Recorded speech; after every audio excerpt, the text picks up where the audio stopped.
আসসালামু আলাইকুম। একটা গুরুত্বপূর্ণ বিষয় আপনাদের সাথে পরিষ্কার করতে চাচ্ছি। আপনারা জানেন যে নেত্রকোনার মদনে এক শিক্ষক কর্তৃক তার কৈশোরী ১১ বছরের ছাত্রীকে ধর্ষণ ও অন্তঃসত্ত্বা।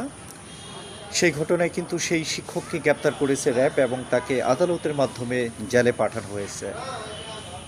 কিন্তু সেটাকে কেন্দ্র করে কি আমরা দেখছি ফেসবুক, সোশ্যাল মিডিয়ায় নানান ধরনের গুজব চাউর হচ্ছে যে ওই শিক্ষকের ডিএনএ টেস্টে নাকি শিক্ষক নির্দোষ প্রমাণিত হয়েছে। আসলে এই ডিএনএ টেস্ট এখনও করা হয়নি। এটা অনেক ধরনের জটিলতা আছে। দীর্ঘ সময় লাগবে ওই ডিএনএ টেস্টের রেজাল্ট পেতে। কিন্তু যেই ঘটনার সাথে এই ঘটনাকে মিলিয়ে ফেলা হচ্ছে সেটা হলো ফেনীতে একই ঘটনা ঘটেছে। ফেনীতে ভাই কর্তৃক বোনকে অন্তঃসত্ত্বা করা এবং দায় দেওয়া হয়েছিল মসজিদের ইমামকে।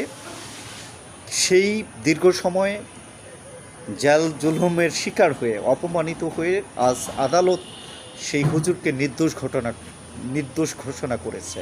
তো আমি বলতে চাই যে এই ফেনী এবং ময়মনসিংহের ঘটনাকে আপনারা দয়া করে গুলিয়ে ফেলবেন না। আমি দেখছি অনেক বিজ্ঞ অনেক বড় বড় পার্সোনালিটি, সোসাইটির খুব বড় বড় মানুষ তারা এই ভুলটি করতেছে। তারা এক ঘটনার সাথে আরেক ঘটনা গুলিয়ে ফেলে তারা আসলে প্রচার করছে। আমি বলবো যে ফেনীর ঘটনা আর ময়মনসিংহের ঘটনা দুটি ভিন্ন ঘটনায় এবং একই কেস, এই কারণে আমরা গুলিয়ে ফেলছি।